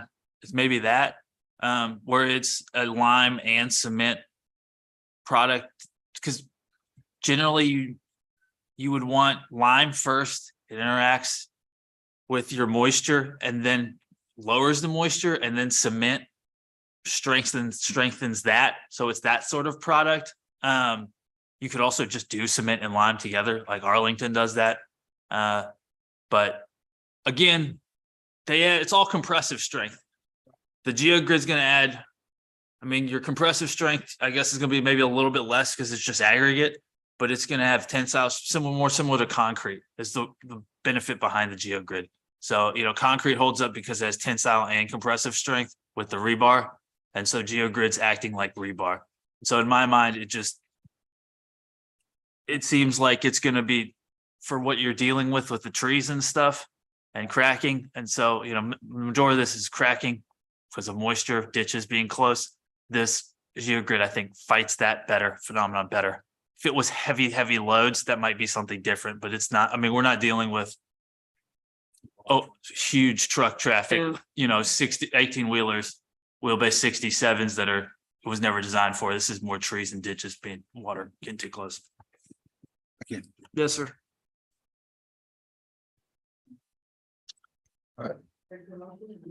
No, I'm right. I move that we award the contract for East Jeter Road to Stonewood Boulevard Reconstruction Project. In an amount not to exceed $999,444. Second. All those in favor? Motion carries 5-0. Thank you, council. Number 3, discuss and consider resolution suspending September 1, 2023 effective date of CoServe Gas Ltd's requested rate change to permit the town time to study the request and to establish regional rates and provide an effective date. Ed? Mayor, I'm gonna Ed? turn that over to Ed. All right, Mayor and Council, this is similar to, a few of you will recall 2-3 years ago that CoServe issues a notice saying we're going to raise our rates and recover more revenues because of those rates. And based on that notice, then there's an opportunity for cities who are within the CoServe area to suspend the effective date of those rates so that there can be negotiation. 2 or 3 years ago, and that negotiation occurs through a law firm who has experience with utility matters, Lloyd Gosselink. And so basically the fees will be paid by CoServe. But what this resolution does is join the other cities to issue a suspension date and suspend for 90 days the effectiveness of the CoServe rate so that there can be a negotiation. And the ultimate goal of which will probably be a negotiated rate that's less than what they're asking for right now, but still there's going to be an increase. But it's negotiated at a lower rate, and that's what this resolution does, is provide an opportunity to do that. This resolution would also authorize the hiring of It does. the attorney. Okay. It issues a 90-day pause, allows the authorization to hire Mr. Brocato from Lloyd Gosselink. He was the same lawyer who handled this last time around too. So he has experience with this, and this is right up his alley. And so that's what this is all about.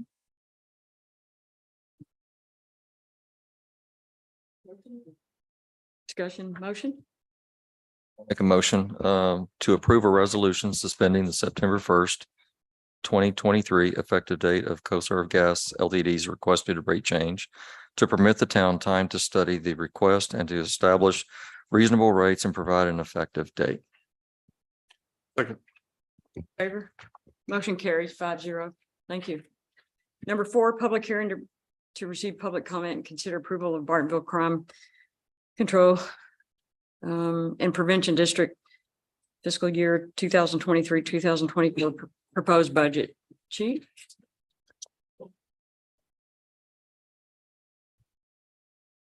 Mayor, council. Yeah, we don't have this in your packet. Yes, it's in the packet, Chief. We held our required meeting way back in June, and they went ahead and they approved as they were required to. They approved the budget as it was presented to them, which is document that you have there in front of you. On the top part of it, I think that you know a bit more about that than I do, and why those numbers kind of changed a little. The sales tax revenue and the interest earned, those are big changes from the current budget. Again, just like the general fund, they made good on all of those accounts. So we're projecting much higher in the interest earned because of what's sitting in the account right now. You kind of see that a lot of the line items stayed the same from year to year. We did do we presented some increases on Blue Santa. Computer software went up due to inflation, and they were funding, Crime Control was funding our RMS CAD type stuff from the county. Today, we just went live with a new system, and we don't know what that's going to cost. They have not given us a number, but so we projected a number that it should not exceed, is why that number went up so much. Again, equipment line item stayed the same. That includes the within that line item is where the money for the flock cameras come from. Let's see here. Everything else is the same except for uniform and apparel. I think we took that up a little bit due to inflation because everything's going up. And squad car accessories, same thing. So if you see anything that sticks out there, I'll try to answer. Any questions? Yeah, that's pretty straightforward. Thank you. Thank you. Appreciate it. I need to open the public hearing. Time being 7:35, we'll open the public hearing. Anybody like to speak in favor? Anybody like to speak in opposition? Time being 7:36, we'll close the public hearing. Discussion, council? Anything? No? See Motion? anything out of the ordinary? Mm-mm. in the- No. Straightforward. Go ahead, chief. Sorry. Got to miss one. The board went ahead and approved to continue to allow the more like a grant of $30,000 for a projected position, officer position, if y'all chose to do that. So that did get approved again, so. Yeah, saw that. About that. They just carried it forward from last year, this year. Yeah, I saw that. If you had any questions about that, that's what that's for. Yeah. Thank you. Thanks, Chief. Motion? I make a motion that we approve the Bartonville Crime Control and Prevention District FY 3.4. Second. All those in favor? Motion carries 5-0. Number 5, discuss and consider approval of an ordinance amending the town's budget for the fiscal year beginning October 1, 2023 and ending September 30th, 2022. Should that be 23 and 24? I think that should be October 1, 2023 and ending September 30th, 2023, right? Okay. As adopted by an ordinance number 735-22 and amended by ordinance 738-22 and 748-23, providing for adjustments to the general fund and Bartonville Community Development Corporation. Shannon? Good evening, council. These are the budget amendments that we know of right now that we needed to make sure we have in the budget. And it includes the funding for ESD 1 in the amount of $20,000. Thad mentioned earlier, the charter internet project in the amount of $112,350. And the special events committee expenditures in the amount of $9,000 for the town events. Tree trimming in the amount of $8,000. And then engineering and surveying expenditures in the amount of $30,000. This also accounts for the Bartonville Community Development Corporation last week approved to move to expend money from their marketing line item for the Christmas tree for the town events. So that also is included in this. It's we only had to move over an additional amount, excuse me, of $3,200 because they still had remaining funds in the marketing, but moving that 3,200 funds over will allow them to purchase the Christmas tree. And this motion will need to have a roll call vote since it's a budget amendment. You have any questions? These are all line items that we've talked Talked about. about. The engineering and surveying, that's all related to the drainage. Is that Yes, right? a lot of that was related to the drainage. To the yes. drainage, okay. Yeah.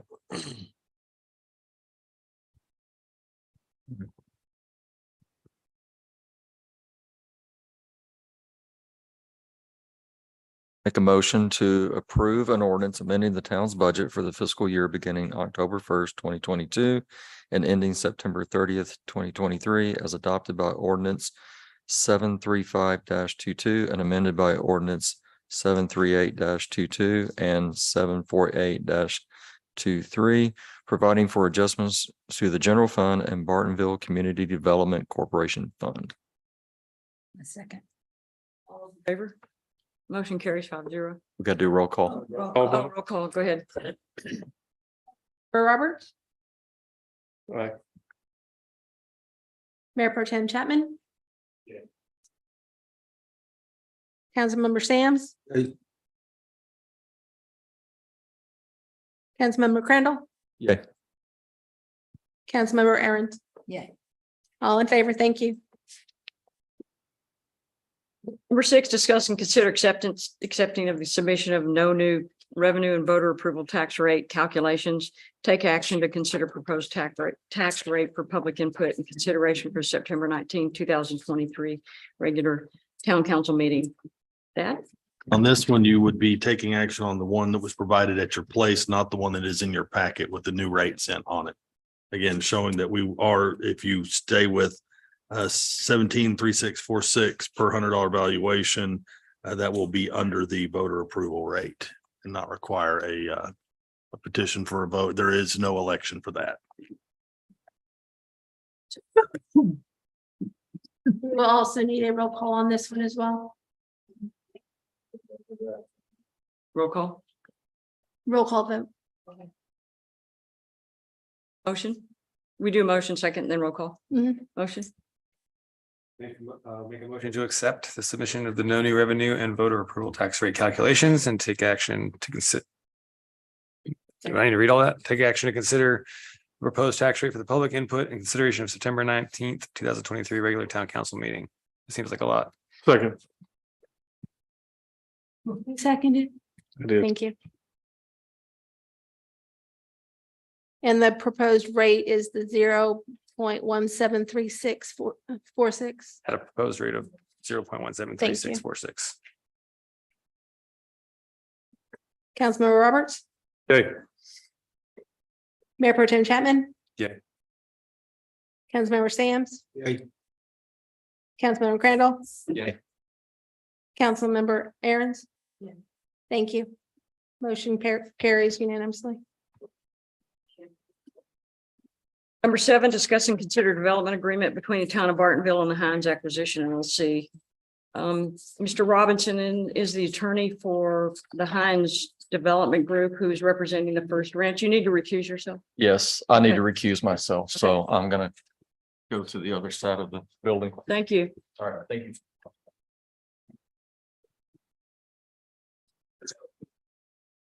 Okay, So I was just going to say quickly, thank you, appreciate it. The Hines Development Group is developing the ETJ on the First Ranch, just to let everybody in here know.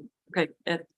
and as you know, we've had some negotiations, and so before we go into executive session to talk about the negotiations one more time, the idea was to have the opportunity to ask Mr. Robinson or the Hines representative here any questions about the last few items that are left to iron out. So at your dais spot, you should have a red line copy of the current version with the last items that are still open shown in red. And so I think this would provide an opportunity to get some input from the Hines folks to explain what is still open and some of that, and maybe explain their position so that you can have that information as you further consider this. Will represent that after another round of negotiations back and forth, the pretty much all of the proposed changes to the agreement were accepted by Hines, with the ones that are in red still being the outstanding ones. So if you recall, we made a number of changes to the original draft, I'll call it, and then those were accepted. And so the last ones that are still needing to be negotiated are the ones in red before you. So I think Mr. Robinson and Greer can maybe answer any questions y'all have. Sure. As we before we go talk in executive session on the legal issues. Yeah, are these your red lines? Or this- Nope. These red Those lines are came- ours and I'm happy to kind of walk through because they're so limited. If y'all would, my name is Steve Robinson with Allen Boone Humphreys Robinson. We represent Hines. Greer McDowell with Hines is here with me also and available for answering any questions that you may have. As Ed mentioned, the vast majority of the comments we accepted that were provided back We just have a couple of changes that we would request, some of which I think are more clarifications, others are substantive. We, as many know, there is an agreement that allows us to have, on a very limited basis, manufactured homes within our community. It had been proposed that those could only stay for 30 days after an election. That actually corresponds with the contest period after an election. We would like that to just go a little bit beyond that contest period. And so instead of being 30 days, we ask that that be 60 days. We think that there is a real good reason for that not to be that short of a period where someone during a contest period would be forced to move, because obviously they would have to move out in order to actually remove the home within 30 days. And so that gives us enough time for the folks that are living there to stay through the election contest period. The second is probably more substantive, and that is we have provided that we would provide a buffer between our community and the city.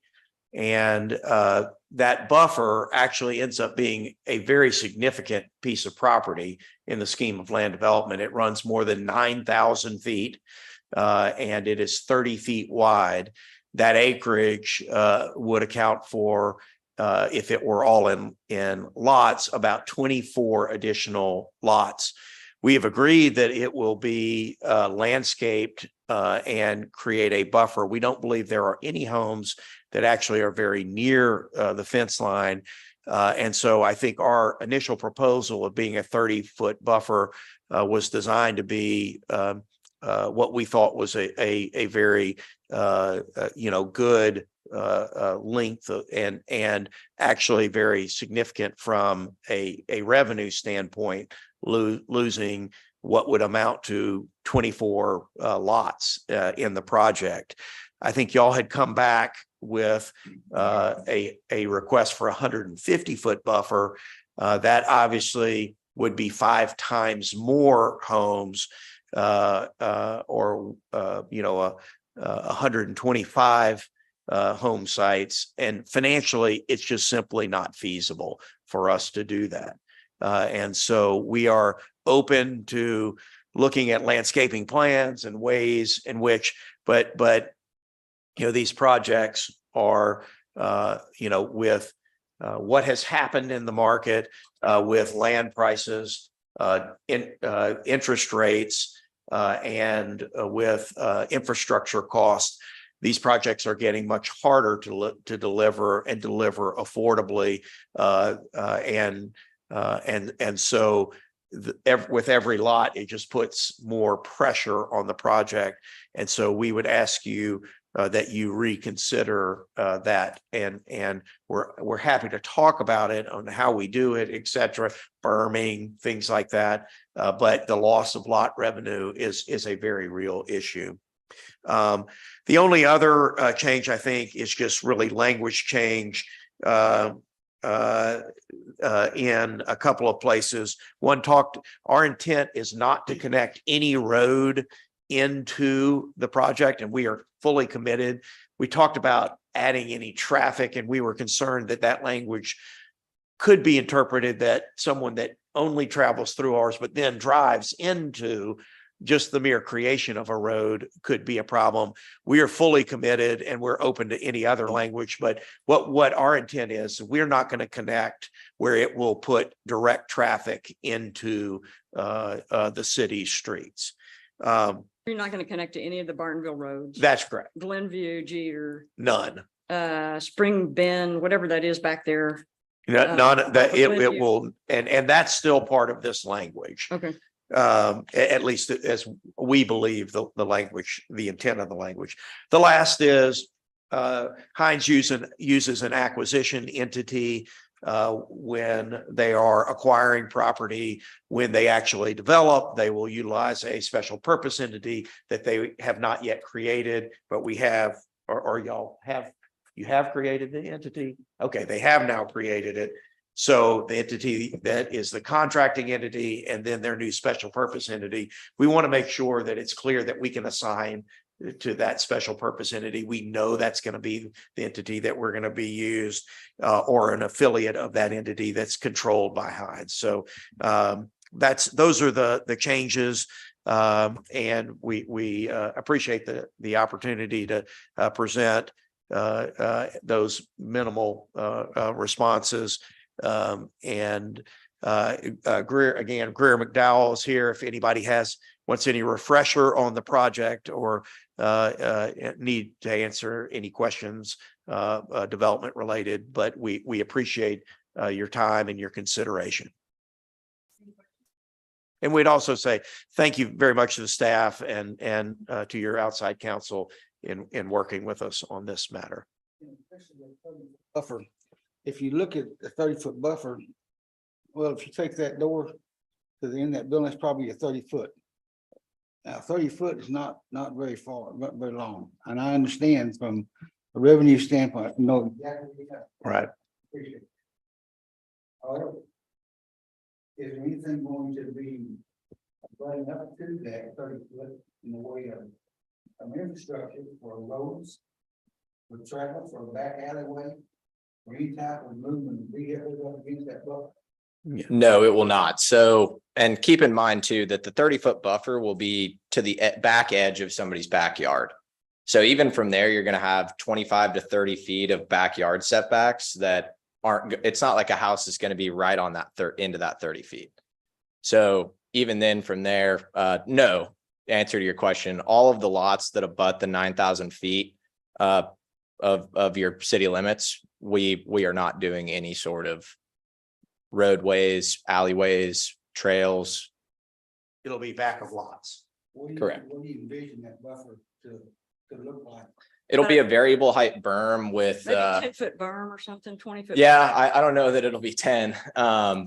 It'll be appropriately screened. You know, I'm not going to build a berm that's this high because honestly, that's not tenable for me either, right? That doesn't achieve what you guys want and what I want. So it'll be a variable height buffer depending on, you know, the actual elevation of the, you know, ending subdivision, probably somewhere from the 3 to 8 feet range. And would there be vegetation on top of that? Yes. Yes.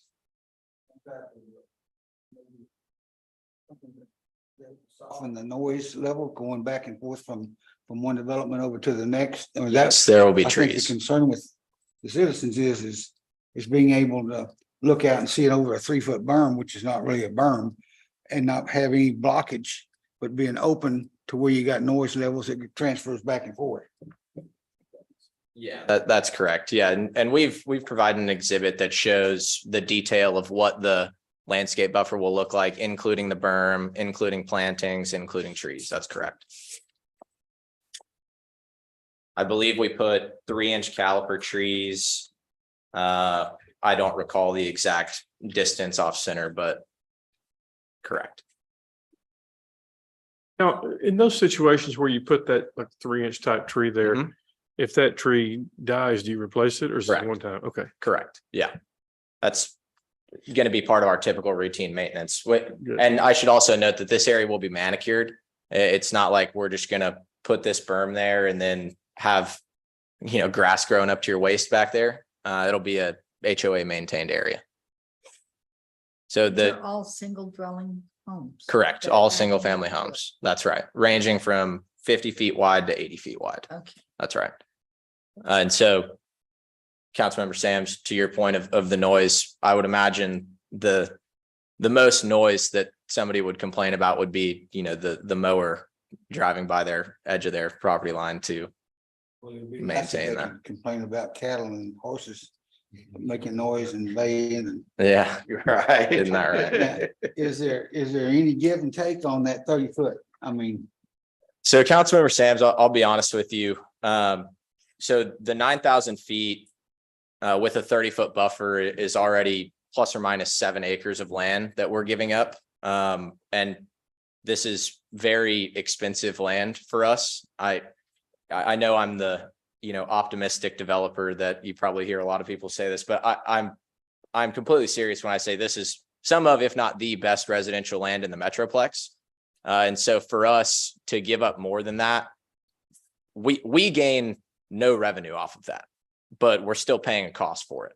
So every acre that increases that is a substantial hit to, me, my partners, the people that are giving me money to run this project, right? There are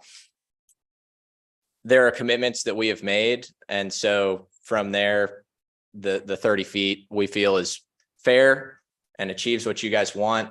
And also, gets us. I don't think anywhere close to achieves what we want, but I understand why you want it. Yeah. But understand you're putting a price on our principles on this. So just understand where we're coming from too. I totally understand where you're coming from. Understood. You don't allocate it, so the citizens out here, they pretty well want what they want, and keeping this area as it is priority, and that's our responsibility. And they want to make sure that for the future that 6.2 square miles of country we have out here remains that. And they're not willing to give up anything, take a chance of not knowing something is going to be there when they're told one thing and it ends up being something else. So you got to understand where we're coming from, because we have citizens out here that are watching every move that's being made out there. And trust me, the power unit that was going to go in out here, I mean, that raised a big concern. But more importantly is that buffer out there that's going to protect the interior of Bartonville is first, about the biggest priority. How deep are those lots? Are those 110s? No, they'll be 120 or 130, Okay. depending on size.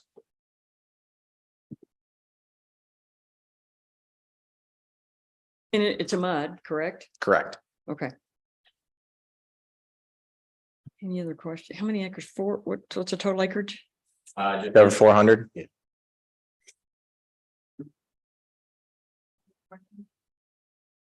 And if there are no questions, then at this time, it would be appropriate to go into executive session for both Thank you. items, and then we can address this afterwards. Thank you, appreciate it. Thank you for your Okay. time. Yep. Closed session pursuant to the Open Meetings Act, Chapter 551, the town council will meet in closed executive session in accordance with the Texas Government Code. Number 1, section 551.071, consultation with town attorney, seek legal advice of its attorney regarding legal issues related to the town's ETJ, issues related to the first ranch development, issues related to amending the town's development ordinance, and any and all legal issues thereto. Number 2, section 551.074, personal matters, to deliberate and consider appointment, employment, evaluation, reassignment, duties, discipline, or dismissal of a public officer, employee, to wit, town administrator and deputy town secretary, county court clerk. Time being 7:58, we're convening into closed session.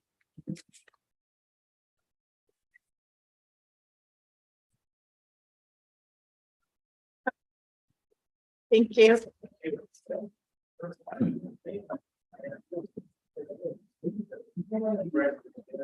Yeah.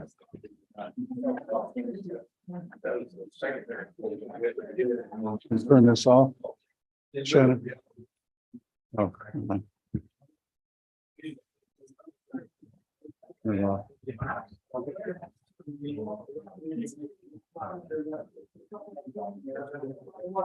I got it. I turned it off for us.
I'm gonna go ahead and, I got a steer, I'm gonna slaughter and bring it up here, hang up. I know it. Mayor, what time did y'all adjourn? Was it just 2 minutes ago? Go down up here. Yeah. Yeah. Or no? 2 minutes. Probably. Got it. Mhm. Thank you. Okay. So time being 7:43, reconvened in open session. Do we have a motion regarding item number 1? It's actually 8:43. 8:43. Did I say 7:43? Oh, it's 8:43. Sorry. 8:43. That's fine, right? Item number 1. Yes, I do have a motion. I would move to authorize the approval of the development agreement between the town and Heinz Acquisitions with the acceptance of the edits proposed by Heinz, except the height of the landscape berm to be a minimum of 5 feet in height, and authorize the mayor to sign the same on behalf of the town and to instruct staff to prepare and bring a resolution to next town council meeting to the consent to the creation of the municipal utility district. And I second it. All those in favor? Motion carries 4-0. Thank you. Thank you for your time. Yeah, appreciate the effort.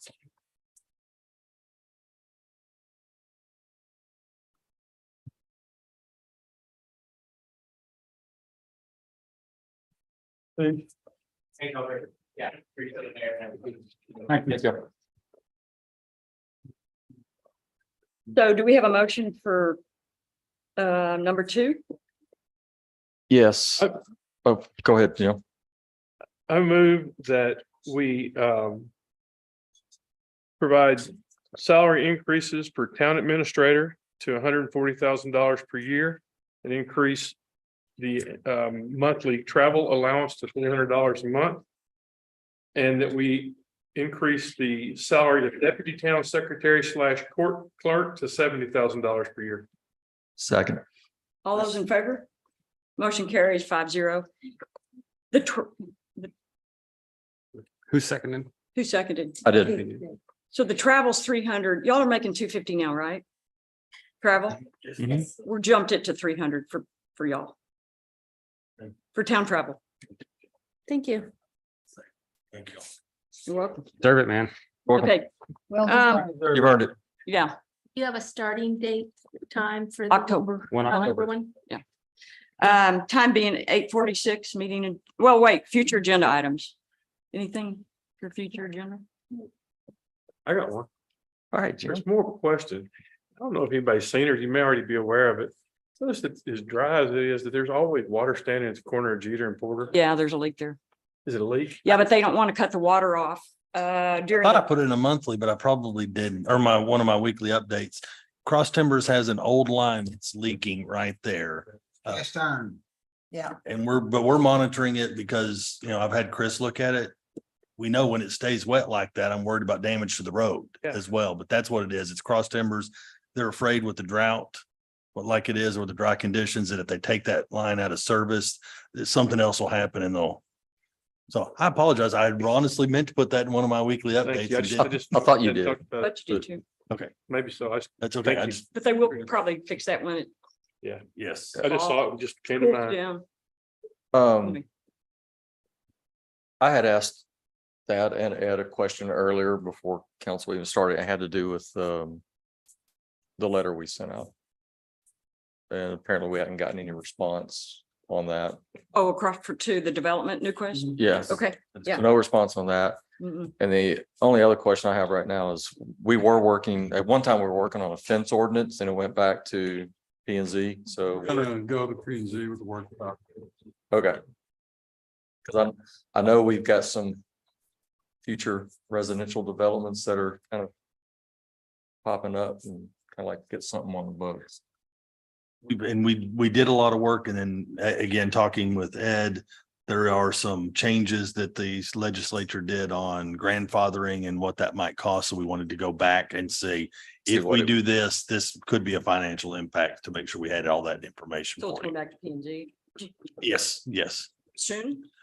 If we're- Next meeting. well, Okay. we can make it next meeting. Good. September. Yeah. Yes. Okay. Anything else?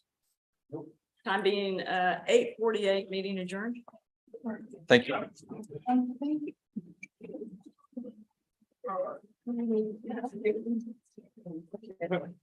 Thank you, Chief.